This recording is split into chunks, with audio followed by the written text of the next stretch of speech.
good. So in this year, the Lord told me that the theme for our this year is the wedding banquet. What that really means is that God wants us to experience His word like it's in the wedding banquet. It is very delicious, very special, very expensive. And of course, we know that this is the food for our soul, the food for our thoughts. There's a saying that goes out there, whatever you eat, that's what you become, right? For our physical body, it is. Whatever we eat, that's what we become. For our soul, our lives, it's the same thing. Whatever we hear, whatever we listen to, whatever we see, those things becomes who we are if we keep on feeding them ourselves. Amen. So the theme is the wedding banquet, and the title for today is called Blessed or Happy in God, and the subtitle is Worldly Happiness versus Godly Happiness. Worldly happiness versus godly happiness. We are in the wedding banquet right now. And last week we had 2 weeks ago, we had the appetizer. Does anybody remember what the name of the appetizer was for last week? Anybody? Born again. Born again is the key. Born again is entering into the kingdom of God. Born again is like that appetizer. You prepare your stomach for the whole meal. Okay? Today, we're going to get to sample the first dish, the first dish of the whole course or the full course. Now, we're not going to be able to go through the whole thing because it will take a long time. So, like sometimes when you go to a restaurant or especially like Costco, they have food sampling, right? They have people standing in the corners somewhere and you walk by and you taste those samplings, and if you like it, then you buy it. In a similar way, okay, I am just simply offering you the samples, so you taste it. If you like it, then you got to go in and get it yourself. Amen. Father God, we thank you so much for today. Thank you for this opportunity to be in your presence. Thank you that you are going to teach us today of your truth. You're going to help us to get a taste of what God is, who God is, how wonderful you are. Your words say, come and taste and know that the Lord is good. So Father, today we want to have that taste of who you are. So Holy Spirit, help us to experience your presence here. Touch our heart. Help my brothers and sisters to hear your voice. Not my voice, but your voice in this message, Lord. I know that only your voice, only us. So, Father, help them to encounter you today. Thank you, Lord. In Jesus' name we pray. Amen. Again, I want to remind all of you, some of this might, I feel like a knife cutting you, okay? But it's not my intention to purposely say anything to offend you, but the Word of God is like a knife. Sometimes it cuts the things that is not clean, the things that God wants to remove from us. So if you feel cut, know that it's God's love for you and wants to help you to become better. So you might feel some cuts, okay? But it's not my intention, so forgive me. All right, I'm just a delivery boy. Okay, so let's look at the definition of what happiness is according to the Worldly Dictionary. I found it online, and it says this, according to the world. Happiness is, number one, happiness is that feeling that comes over you when you know life is good. When you know life is good. And you can't help but smile. It's the opposite of sadness. Another one says, happiness is a sense of well-being, joy, or contentment. When people are successful, or safe, or lucky, they feel happiness. That's the world's definition. Let's look at God's definition. Okay, so now we're going to read Psalm 23 verses 1 I asked Orion to read it for me. Orion, can you read it? Read out loud. Stand up and read out loud. The Lord is my best friend and my shepherd. I will always have more than enough, and leads me along in his footsteps of righteousness, so that I can bring honor to his name. Amen. There's another version. Next one, next slide. Okay. Lily, can you read that one? Stand up, read out loud. Yes, Lily.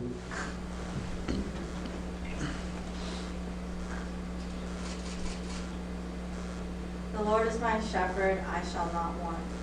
Amen. So these are the definition of what happiness is. I have a question for you. This sounds like a dumb question, okay? But I have to ask because there's a point I want to make. How many of you here want to be happy? Lift up your hand. All right. Sounds like a dumb question, right? Why would you ask? Of course, everybody wants to be happy. But here's the thing. For most of us, when we don't know God's word, we believe in what the world's definition says about happiness. You want to be happy, you got to have everything together. Then you will be happy. You got to be lucky. You got to be content, meaning everything you ever wanted, needed is there. Then you are happy. But God's word says that's not true, right? The word of God says, the Lord is my shepherd, I shall not want. Or the Lord is my best friend. What does that mean? It means that when you become a citizen of heaven, when you become a born again, when you enter into the kingdom of God, it's like how I enter the United States. Before I came to the US, I lived in a third world country. Many times I didn't even have shoes on my feet. All right, I walked barefoot, and our road, a dirt roads. Okay, never seen a TV before. There are many things that we didn't have. But when I came to the United States, as soon as I landed, the opportunity is wide open. I can be anything I want. I can do anything I want as long as I obey the law of the land. Okay? So when we say, the Word of God says that the shepherd, the Lord is my shepherd, I shall not want, is saying that we, as a born-again people, as citizens of heaven, we are now have the access to everything that God has. Everything God has. Let that sink in. Everything God has. Things that we cannot see, cannot hear, cannot understand, or things that we already seen, we heard before, and we understand, but we don't have it. Everything, we have access to it. Okay? How many of you believe that the Word of God is true? That says, the Lord is my shepherd and I shall not want, meaning God has everything that I ever wanted, ever needed. How many of you believe? Let's see your hand. All right. If you believe, then say this after me. I believe. I believe. Jesus Christ is everything I've ever needed and wanted. Come on, let's speak like we really believe it. Speak loud, because the Word of God says, believe in your heart and you speak it and it becomes real, all right? Let's speak again. I believe, Jesus Christ is everything I ever needed and wanted. Do you really believe it? Yes. Amen. I believe it too. Hallelujah. So why does the Word of God say that we are like lambs and God is like the shepherd? It is because little lambs get lost a lot. Lambs tend to get lost lost and scared and confused. So we are like that. Maybe right now, you young people, maybe you are in high school, or maybe you're entering into high school, or maybe you're going into college, and you have so many pressure in your life. Maybe your family, not well to do, and you are expected to go find a job. At the same time, you're expected to continue your school. You're expected to do what your friends, everybody is doing. So your friends are going to college, and it's like, if you say, I'm not going to college, it feels like you are being left behind. So you want to do what your friends are doing, and sometimes it's really scary. And this is the time where the Lord God can come in and help us, to comfort us, to straighten out our thoughts, and help us see the path where we need to go. So whatever we need, the Lord is like that shepherd, that He will seek after us. There's a scripture in Matthew chapter 16 verses 12 to 13. It says that, what do you think? Jesus said this, right? He asked them, what do you think if a man has 100 lambs, 100 sheep, and one of them wander away? What would he do? He would go all over the place and find that sheep and bring it back. And when he finds it, he will be so happy, right? That's what the scripture said. Some of you heard it before, some of you have not heard it before. But what this scripture is saying is that God loves you so much. He will seek you out, He will find you, and He will bring you back to Himself. Amen? So that's how good God is. When we know that God loves us so much, He's got our back. He's got everything figured out for us. He knows our tomorrow. He knows what lies ahead. Then we don't have to be afraid. We don't have to be scared. We don't have to worry about anything. We can have peace. We can have joy right now. We can have happiness right now. Amen? Do you believe that? Yes. You don't have to be like what the world said. Oh, you got to have everything together. You got to have the money, all the money that you need, you want. Have nice car, nice house, family. Everybody is together. Everybody's on the same page. Then you can be happy. But how many families is like that? Most families are broken. Maybe you have sickness in your body. Maybe your relationship is going into down the drain. Maybe your finance, you're struggling just to pay bills week to week or month to month, trying to make ends meet. All of these things,